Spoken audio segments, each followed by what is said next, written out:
Soon, Virgin Galactic is going to start sending people up into space for money, so cancel your trips to Tahoe because you're going to space. Actually, hold up, wait. Not really. You don't have $250,000 to go to space. Or maybe you do. But if you don't, you're going to have to work a little bit harder and not cancel your trip to Tahoe because prices are pretty steep. Regardless, someone from the general public is going to go into space, not just science nerds now. It's going to be actual paying customers from the public. And at $250,000, that's about the price of a Chipotle run if you buy 17,000 burritos every time you go to Chipotle.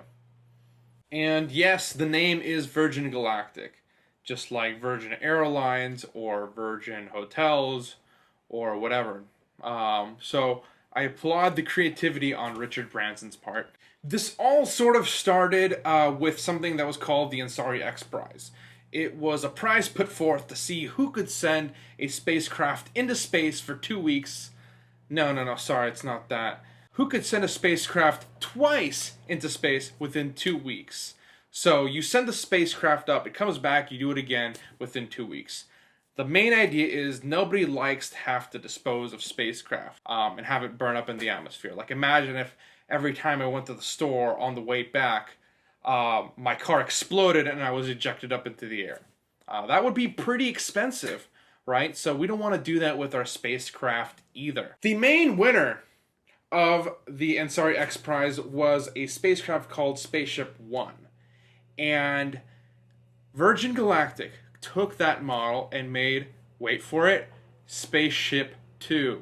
Now, SpaceShipTwo is what you're going to be riding on if you pay $250,000 for a lovely trip with Virgin Galactic into low Earth orbit. And there is really good reason to believe that this is going to actually start happening really soon because Virgin Galactic just became a public company, and public companies are held under a lot more scrutiny because they have way more investors who are not as tolerant as those that you get into a room with and discuss why or why not, why you're not making money. You know, people can sell their stocks in an instant. So there's good reason to believe that these trips are going to start happening really soon. What I'm most excited about out of this whole situation is that we are probably going to be getting a lot more competition, right? For the last 40 to 50 years, most of the innovation on the space side of things has been for commercial or scientific reasons. We send satellites up into space, astronauts into space, to sort of see what we can learn, what experiments we can do up there that we can't do here.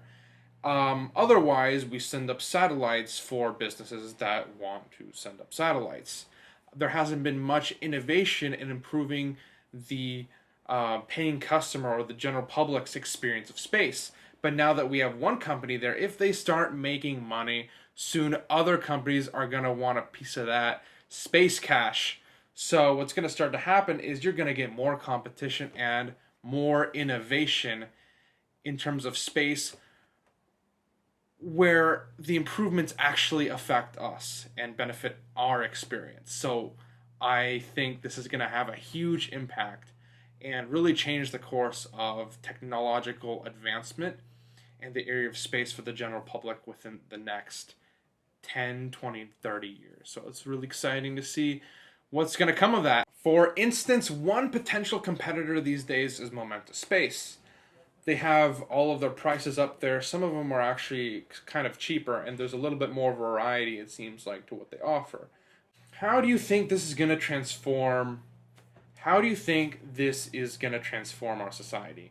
Do you think it's going to become mainstream one day, or if the prices will always be so damn high that the experience is only reserved for a select few? Let me know what you think. See you next time.